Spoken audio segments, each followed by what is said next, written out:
For the record, my name is Sharon Durkin, District 8 City Councilor, and I am Chair of the Boston City Council Committee on Planning, Development, and Transportation. Today is September 18th, and the exact time is 10:02. This hearing is being recorded. It is also being live streamed at boston.gov/city-council-tv and broadcast on Xfinity Channel 8, RCN Channel 82, FiOS Channel 964. Written comments may be sent to the committee email at ccc.planning@boston.gov and will be made part of the record and available to all counselors. Public testimony will be taken at the end of the hearing. Individuals will be called on in the order in which they signed up to testify and will have 2 minutes to testify. If you are interested in testifying in person, please add your name to the sign-up sheet near the entrance of the chamber. If you are looking to testify virtually, please email our central staff liaison, Shane Pack. Shane, thank you for all your work.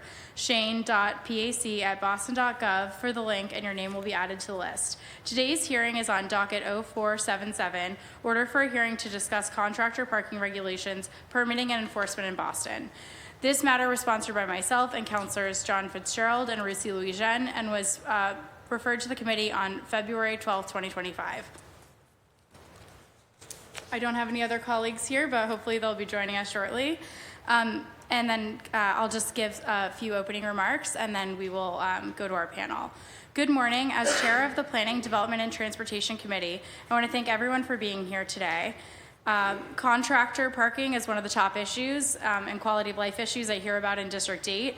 It is especially challenging in neighborhoods like Back Bay and Beacon Hill, where narrow streets and limited resident parking exacerbate the problem, but this is also a citywide issue.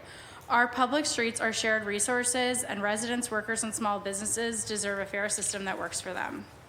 This isn't a new problem. In 2016, former Councilor Josh Zachem updated our street occupancy permit ordinance to raise fees and limit permits to 1 month. Yet 8 years later, complaints surrounding parking enforcement remain the top issue in District 8, according to 311 data, with over 3,000 cases since I took office. Boston's real estate boom has compounded the problem. Since 2019, housing values have risen more than 70%, and the remodeling market remains 50% above pre-pandemic levels. That's not a bad thing, but we do need to deal with the negative externalities of this issue, and there are more contractors in our neighborhoods than ever before, and the enforcement has not always kept pace. Too often, residents see expired permits, contractors taking more curbside space than approved, or occupying space for uses that weren't granted in their permits. When a contractor is given 20 feet, they take 30. These challenges are especially acute with private developers who have had zero accountability to some of our neighbors. And I have a couple of emails that I'll read when I get to my public testimony. It's clear that the current system isn't working for those neighbors. Today, we're here to ask some necessary questions. How many permits are being issued and how are they monitored? Are fines and fees keeping pace with the true value of our limited curb space? Do we need more enforcement or a different approach altogether? And most importantly, how do we put residents first and hold bad actors accountable? This hearing is about getting grounded in the facts and finding solutions. I look forward to collaborating with city officials and hearing directly from residents so that when we leave today, we can leave with concrete steps to make contractor parking more fair, transparent, and enforceable while balancing the needs of residents and protecting our neighborhoods. So I would like to introduce today's panel.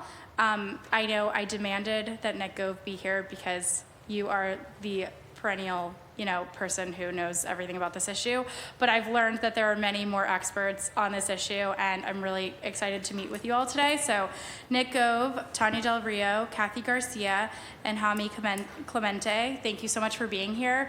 I'll give you all a chance to introduce yourselves, and then I guess I'll get to my questions, and then we'll get to public testimony depending on how many counselors arrive. So take it away. Commissioner, we'll start with you. Introduction. Sure. I'm Tanya Del Rio. I'm the Commissioner for Inspectional Services at the city. I'm Jamie Clemente. I'm the Supervisor of Utility Compliance and Coordination. Kathy Garcia, Public Works Permitting Manager. And Nick Gove, Deputy Chief for Transportation, also serving as BTD Commissioner. Perfect. Do you guys have any opening statements? We do, Counselor, just a couple brief remarks, perfect. if that's okay. Great. So again, my name's Nick Gove. Good morning. Thanks for having us here. We'd like to thank the council for inviting us to this hearing to discuss contractor parking regulations, permitting, and enforcement. We look forward to answering any questions you may have. I would like to provide some background on the city's public way permitting process that falls under the purview of Public Works in accordance with Boston Municipal Code, Chapter 11, Section 6.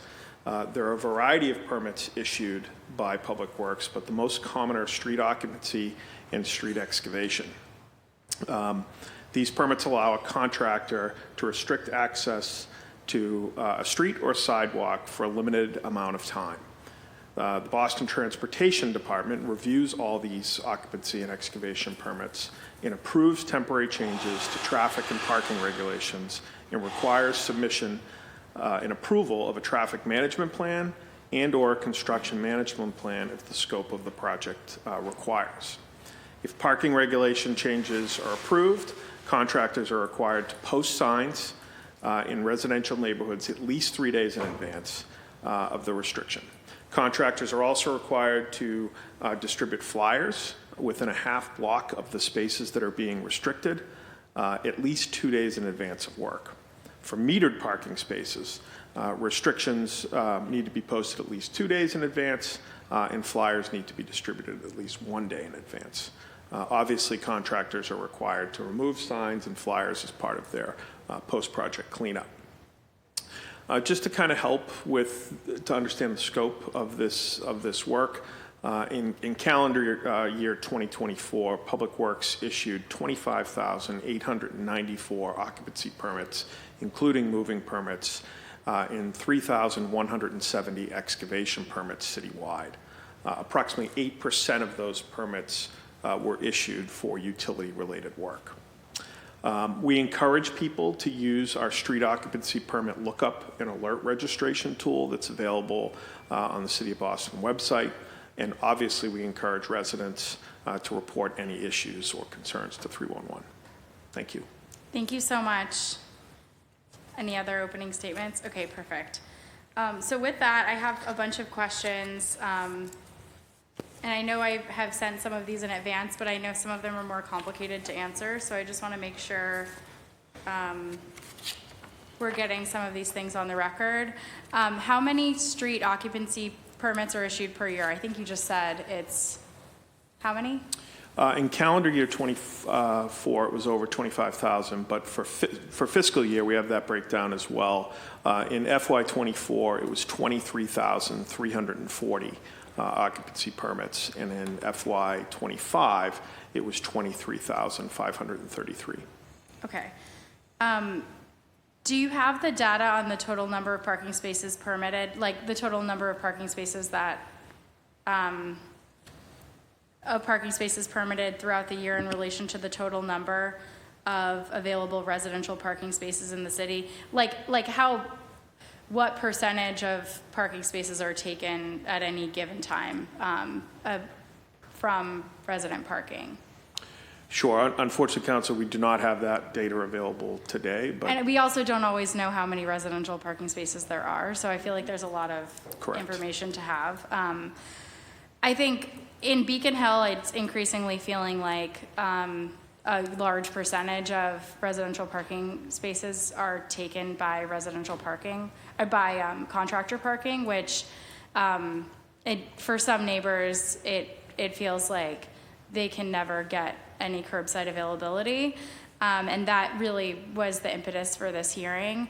It's really important that with limited curbside space that we're doing everything we can to ensure that residents have access to parking in their neighborhoods. So, and you know me, I have not been the biggest advocate for people owning their own individual cars, but this issue, when I've read people's emails and I've seen some of these contractors are really abusing, that, and I guess I kind of want to ask the question of whether the amendment that Josh Zakem made to the ordinance was fully implemented, given that one of the things that he calls for is a 1 month limit on contractors being able to permit? Yeah, I mean, I can provide some historic data since that was passed in 2016, if it's helpful, just to give the kind of scope.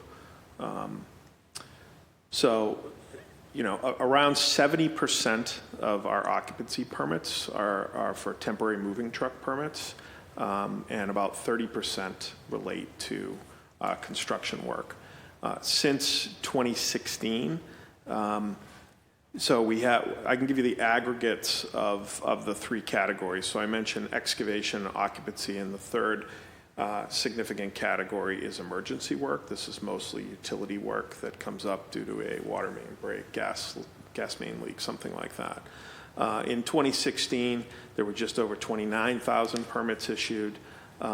We dropped to 28,017, back over 29,000.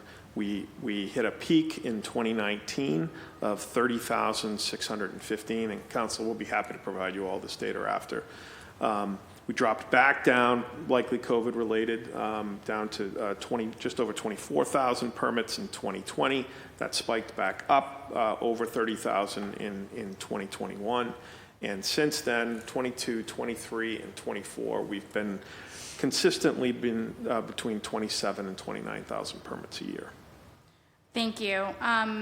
So I guess just to follow up on my prior question, if the 2016 contractor parking permit ordinance limited most permits to 1 month, how is it that contractors get them for longer? Are they applying for extensions? Because I often, when I look at a permit, it'll say like, you know, March to October, but I'm just curious sort of how that works. Sure, yes.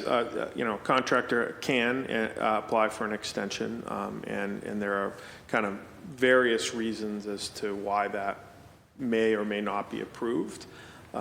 Kathy or Jamie, if you want to add any kind of additional insight on that, please do. Oh yeah, you don't have to hit it. It just, no. yeah. Because I don't know, the light goes Yeah, off it's and on. Okay. All right, good morning. And just to chime in on the occupancy permits for Beacon Hill, the customers can apply for 14 days. If it's an extension of 14 days and longer, it is an approval that it's required from the Beacon Hill Civic Association that they sign off on the form. And usually the head of the association will let us know if she will approve the extra 14 days or if she would like to extend it for the 30 days. So it's all depending on what they extend it for. If the contractor comes after the 30 days for the renewal, we will not renew it until we get the sign off from the Beacon Hill Civic Association. And just to follow up on that, I know it's with a lot of pressure. I mean, I feel like there's a lot of pressure to sign off on continued, you know, obviously people are in the middle of work being done on their house oftentimes. The work is unfinished.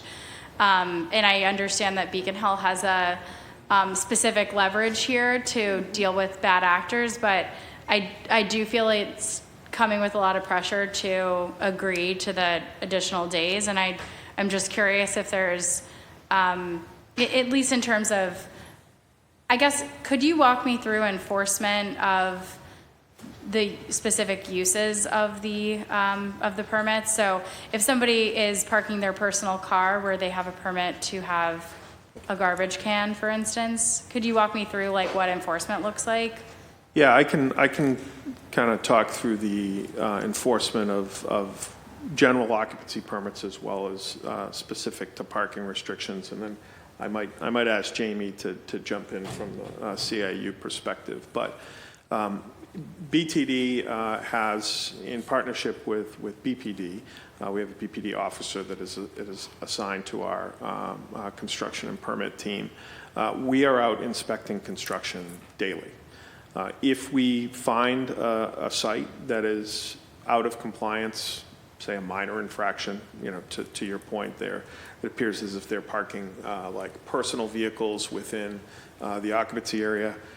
We verbally address that in writing if necessary, and many times that resolves the issue. If it does not, if that type of minor incident happens again, we will pause work to, you know, send the message that, you know, this is not acceptable. On a third infraction of any type, we will revoke the permit. Okay. And there's another step in there that if in the event of any of our inspections, we find an unsafe work site, whether it be a violation of their TMP or their construction management plan, or frankly just general construction activity that is not OSHA compliant, we will immediately shut that job down, and we most of the time we treat it as a safety stand down, and will not authorize work to proceed until those issues are addressed. Just to follow up on that, is there a place where complaints and bad actors are tracked and filed? So if one person sort of has a job site that's shut down or is using doing something with their permit that is not allowed under that permit, and they do it 3 times and they get their permit revoked, is that tracked anywhere for future sort of knowledge of that specific, LLC or contractor? Good question. I don't have that data point available, Okay. Counselor. Yeah, and I think the folks that are doing work in Back Bay and Beacon Hill, it's expensive, obviously, to do work there. There's sort of like a certain amount of like known, people. So I guess I would advocate for that if that's something that could happen. I think the more information we have about folks that are abusing this process would be helpful. Can I chime in on that? Oh, yeah. Assistant? Yeah. I'd just like to chime in on that. On our end, we do track stop work orders. That all being said, if someone, let's say they have a track record of stop work orders and they apply for a permit on a new job, we are compelled by just the legislation on the regulations we follow to just evaluate the permit on its merits, and if they meet the requirements, we have to issue it. But I did want to chime in that for contractors, whether it be general home improvement contractors or trades that do require a state license, the avenue to report them exists at the state level. So for a general home improvement contractor, that would be through I don't want to give you the acronym, I want to give you the right name.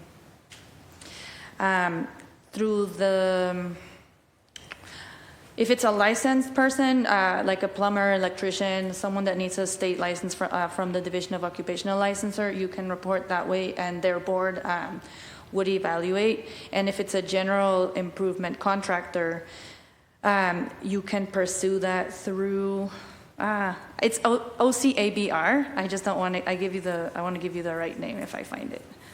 But That's really helpful. That would be the avenue for that type of enforcement, just on an individual contractor that's repeatedly breaking the rules.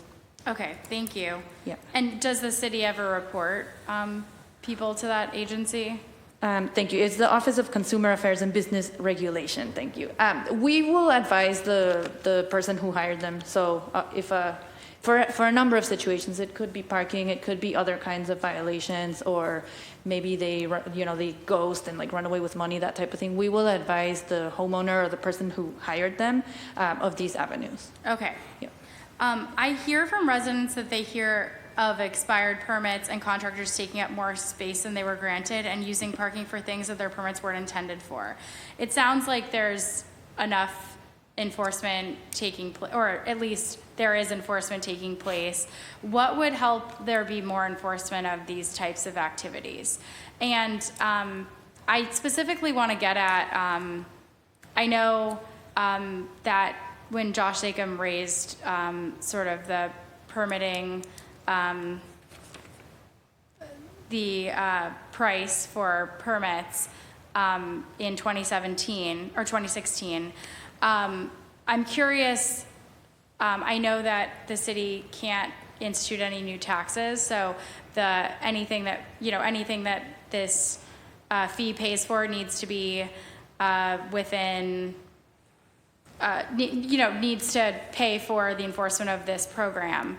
I'm curious where we are with that right now. Like, does this program, do the fees through these permits, pay for the enforcement, or is there a deficit? Sure. So, like all of the revenue streams in the street cabinet, you know, they support operations throughout the city, obviously, including many of our own. Specific to Councilor Zakem's ordinance in 2016, the impetus for that was that the occupancy permit program was running a deficit at that time, approximately $2 million, I believe, at the time. It was costing about $7 million annually for the city to run that program, but it was only bringing in about $5 million in revenue. So since that time, just for perspective, revenue in FY24 was just short of $16 million. It was $15.9 million in occupancy revenue. And that number was just under $20 million, 19.8 in FY25. So the program is now self-sufficient in helping to support both, obviously, enforcement operations throughout the street cabinet, but other parts of the city as well. So there's really not an argument to be made for lifting the permit at this time, given where we are with sort of being able to fund the program. You know, I think... Because one thing that we were looking into is if we were to update the price from 2016, inflation is, you know, 1.35 times higher since then, and we were curious if you felt that the city was being fairly compensated for the space that contractors are, well, not just contractors, but that all permits, you know, the scope of work that all permits have. Yeah, I think that's Council. I think that's an important thing that we should look at, and would be something that we would look at likely as part of the next fee package that either the cabinet, Public Works, or BTD look to promulgate. Well, and I think that's part of what I'm getting at here is, like, obviously a city councilor in 2016 had to update the fee structure for these specific permits. I do think it's something that should be looked at cabinet-wide, and I have a few other fees not related to your cabinet that I've looked at within the municipal code, which we do need to investigate, like, what is being collected, what is the actual cost of running these programs. So, and so this is really, really helpful to know that we're close to $20 million when in 2016 they were at $5 million. So, but that also just shows you the scope of how much more permits are being issued. So, and potentially how many more negative externalities on our neighborhoods. So this issue might be unique to downtown neighborhoods like Beacon Hill and Back Bay, and also the North End, South End, et cetera, with dense housing and no driveways. But do you have data on how many more permits are issued per capita in downtown neighborhoods for specifically in terms of street occupancy? I don't have the data point as far as like geographic breakdown of permits today. That's something we're happy to follow up and provide. Okay. And does the city enforce contractor parking violations evenly, or does it allocate more resources towards downtown neighborhoods in terms of enforcement of street occupancy permits? I think it's pretty equally distributed. I mean, obviously, you know, at times downtown there's a higher concentration of both occupancy and excavation permits, depending upon, you know, what is going on a particular street.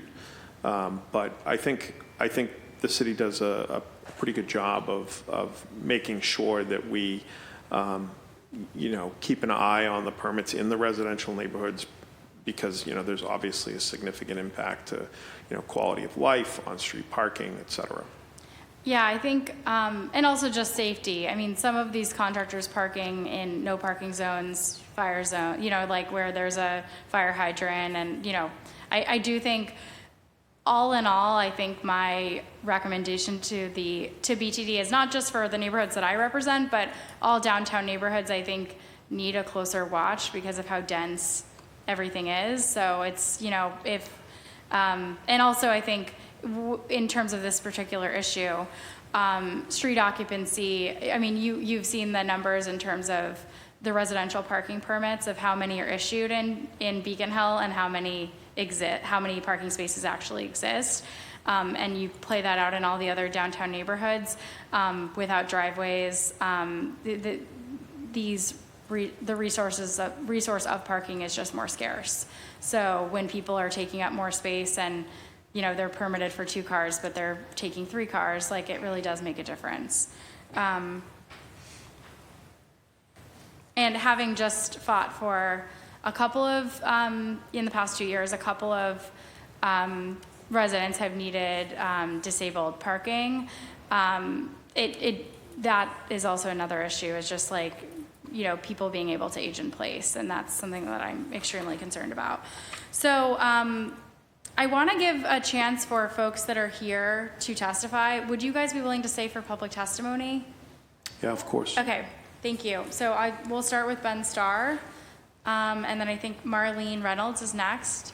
And if there's anyone else who needs to testify, feel free to write your name down. And Ben is also the head of the Beacon Hill Civic Association Traffic and Parking Committee. So I'm going to give you a little bit extra time to share what we've learned from the Beacon Hill Civic Traffic and Parking Committee. Thank you, guys. I'm Ben Starr. I've lived at 49 Beacon Street for 26 plus years, on and off. Chair of the Beacon Hill Civic Association Traffic and Parking Committee. I've been involved long enough that I testified at Josh Jacobs' hearing. Maybe they started in 2015, 2016. Ann McNeil was here, and I think Ed Hesford that day. First, I want to acknowledge, on behalf of the Civic Association, we recognize that Beacon Hill are 9,000 residents out of 700,000 in the city, and we would never suggest that this issue, albeit a quality of life issue, would trump many of the other issues that are going on in the city. If I was a neighbor over at Mass and Cass or business there, I'd be sneering at me up here talking about this. But as I go around the city to public meetings and city council coffee hours, the same issues come up: trash, rats, parking, traffic, over and over again. We love this city. Like I said, I was a suburban kid who dreamed of living here. I've been able to live here 26 years. When I stepped away from the Traffic and Parking Committee of the Civic Association early in COVID, this had always been an issue. I came back a year ago, and it was so many times what it had been prior. For whatever explanation, people have more money, people aren't moving because of interest rates, so they're doing more work in their home, but we're just overwhelmed. And I'm speaking for Beacon Hill, but I assume Back Bay, South End, Bay Village, North End, maybe Charlestown and Southie. Anywhere, as Sharon mentioned, that's dense and no driveways. We have no issue with utility companies. You referenced excavation, any of the city departments. That's life in the city. Whether it's an ambulance at 6 in the morning or whatever it is, we're fine with it. It's contractors who are good people just trying to do their jobs, but if you give them an inch, they'll take 2 parking spaces. And so the issues that we deal with and have been dealing with are really enforcement, which we know is largely impossible. The city of Boston is not going to monitor contractors redoing a kitchen or doing a gut rehab in a house in Back Bay, Beacon Hill, somewhere else. It's just impossible. But with it being impossible, we still want a solution. And so I'll give you some examples that we run into. So if a contractor is given 20 feet, they put the sign on I couldn't find a place, they put it on a tree 30 feet away. If they need a dumpster for 1 day, they'll get a 2-week permit. The goal of the contractors is really convenient parking, which is a violation of the code, but we get it. It's hard. I parked illegally outside today because I didn't want to pay to go in the garage across the street. Don't admit that. We've got the team here who's going to ticket you. If I get a ticket, I'll pay it, and I'm happy, and I think this city's great, and all of you guys are great, and I'm happy the dollars goes to a good cause. But in our neighborhood, so on Chestnut Street this summer, of 40 spaces on one morning, 37 were occupied by contractors. None of us in Beacon Hill or many of the downtown neighborhoods anticipate that we get our own spaces. We assume we're going to have to circle around, we're going to park 2 blocks from home, and we're going to walk to our house. All good. That's part of the deal. When there are no spaces available because contractors are bending the rules, And like I said, give an inch, take whatever they can get. You know, the employees sleeping in the van, in the space. You know, we can go on and on and on. The threats back at us. If you don't extend our permit, this project's just going to take longer and it's going to be more miserable. I don't know if dollars and cents matter, but we have some projects that go 2 years. Maybe fees go up as you extend. Again, we're at a loss. We're begging you guys for any solutions. Sharon, I really appreciate you holding this hearing, or Councilor Durkin. I mean, I ended my write-in campaign for District 8 Councilor when you scheduled it. Thank goodness. But that's really it. We're here looking for help because we've been overwhelmed the past couple of years. We get it. People are going to do work in their homes. Developers are going to redevelop 8-unit buildings and turn them into 4 luxury condos. We're not arguing against any of this. We're not arguing for you guys to choose among contractors. Okay, you were in first. You get the spaces. You have to wait to do your project till the spaces are available. Not at all. If you're not moving in equipment, taking out debris, or absolutely need the dumpster, we want some form of enforcement or some sort of penalties so contractors think twice. That's all I got. Thank you so much, Ben. Next, we're going to go to Marlene Reynolds. And Marlene, I was very, free with time, so feel free to say what you need to say, and then if anyone else needs to sign up, let me know. But Marlene, thank you. Thank you, Councilor Durkin, for bringing up this very important issue in the city. I live in Back Bay, and I've been there for about 14 years. I live on Marlborough Street, and I exit out of Public Alley 427 probably 4 times a day between taking my kids to school and picking them up and running errands. And in the last 2 years, so I've been there for 14 years, and for the last 2 years, it's been a construction truck parked right at the alley. So it's now a safety issue. Every day, I'm trying to edge out without getting hit by an oncoming car. And it's just I'm just waiting for the day that it does happen and I do get in an accident. And I've tried to bring this up to the mayor's office and whatnot, and everything, or all the response I get is leadership, knows about it and doesn't want to do anything about that parking space. So I'm here to say, is there something we can do about that? Thank you so much, Marlene.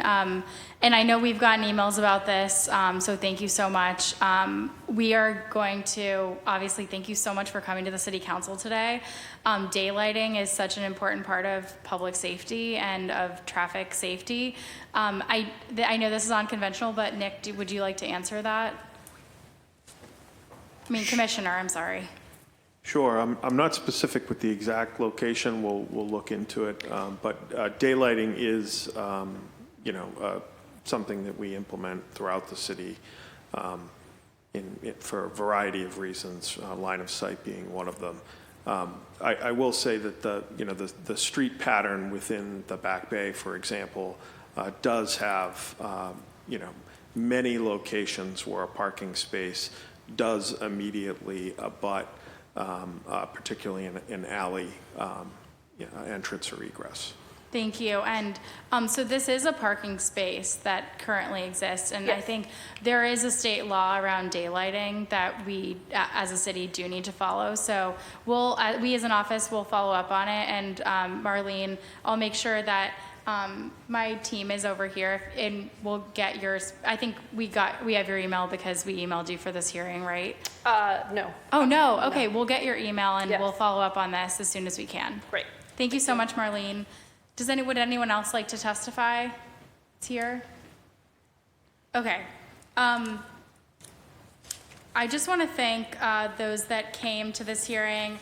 And I know that attendance today is not about people not caring about this, because it's the top issue that we hear about in our neighborhoods. I do think the types of people that I think that sometimes hosting a hearing at 10 a.m. precludes a lot of people from being able to attend. I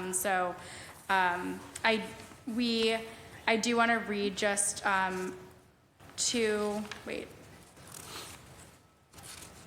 3 specific instances into the record from my constituents. I have a whole packet, so I'm going to share this with the streets cabinet, but this is from someone in the Back Bay. There are a lot of renovations in the Back Bay, many long-running, multiple months, parking renovations for contractors. Some are actively used, some are pulled but not used. An example is 180 Com Ave, and it is a permit blocking blocking parking from 8/13/2025 to 9/11/2025. It exists in 10 different addresses, including 19 to 182 Com Ave, which is a nonsensical because they are opposite sides of the street. The National Grid is to repair the sidewalk after the previous work. The problem is they take likely 1 day, but the permit is for 30 days. It seems like they plan to do something between 8/13 and 9/11, and they pulled a 30-day permit. It's 9/9, no work yet. I predict they will pull another one. This is excessive, and it's honestly just wrong.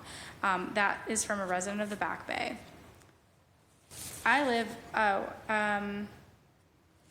Marlene, this is from you. So you spoke, so I was going to read yours into the record.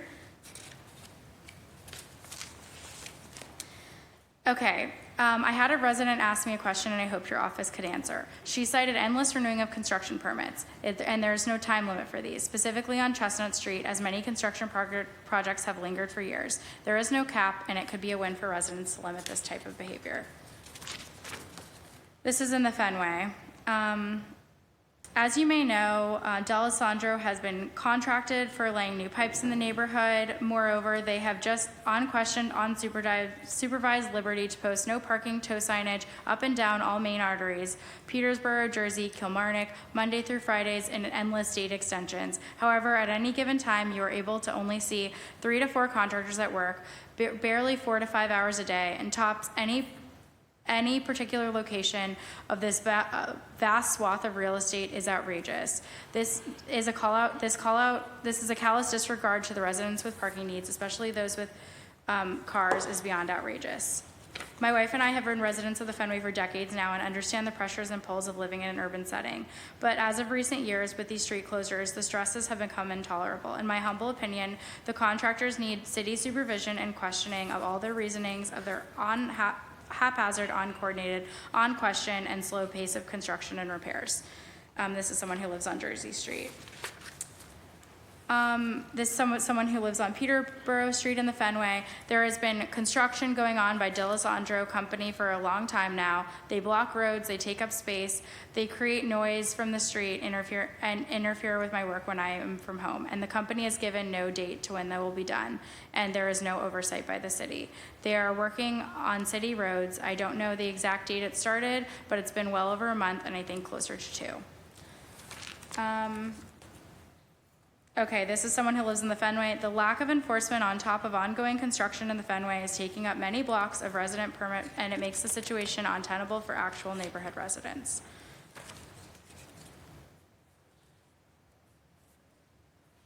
Okay, this is someone in Beacon Hill. I'm writing to you about the parking situation in Beacon Hill. Entire streets are blocked off during the day for construction. This includes Grove Street, majority of Anderson, and West Streeter Street. And this is Boston Water and Sewer. Okay, I'm almost done. This is on Pinckney Street. I am 85 years old. My husband is 86. He's undergoing treatment for rare sarcoma and has been taken to MGH or Spalding Rehab 2 or 3 times a week. Our doctors have gotten us a handicap placard, but it is rare that I find an empty handicap designated space anywhere near our house, which is between Joy and Anderson on Pinckney Street. This is someone that we helped get a permit, but unfortunately, construction companies have been parking in their handicap parking space now that we've gotten them, which makes me extremely emotional because these people are dealing with really tough, health issues, and then contractors are parking in their space because they have a contractor license plate. So they think they can park anywhere, including in a handicap parking space. Okay, this is someone that we've been talking to at 288 Com Ave. They actually received a threat from a contractor. I don't want to read the specific thing because it's kind of too personal to this person. But they put cones up blocking resident parking when they only had a permit to block 1 parking space, and they actually received a verbal and written threat from this contractor. And this is from Ben Starr, who just spoke. So I'm gonna end that there. I knew that this would be a hard time for a lot of constituents to be here, and I wanted to make sure I read some of their issues into the record. I'm really, really grateful. I think this team, obviously, you guys are working incredibly hard on behalf of city residents to eliminate a lot of negative externalities that we have. We still have work to do. I'm planning to keep this filing in committee and hopefully have a working session where I can work with some of my colleagues who deal with this in their neighborhoods to see, to sort of have a conversation about what the path forward could be on this. But until then, I just want to thank you for your time. And is there anyone on Zoom? Okay, there's no one on Zoom, so I'd like to adjourn this docket and thank you all for your time. This hearing on docket 0477 is adjourned.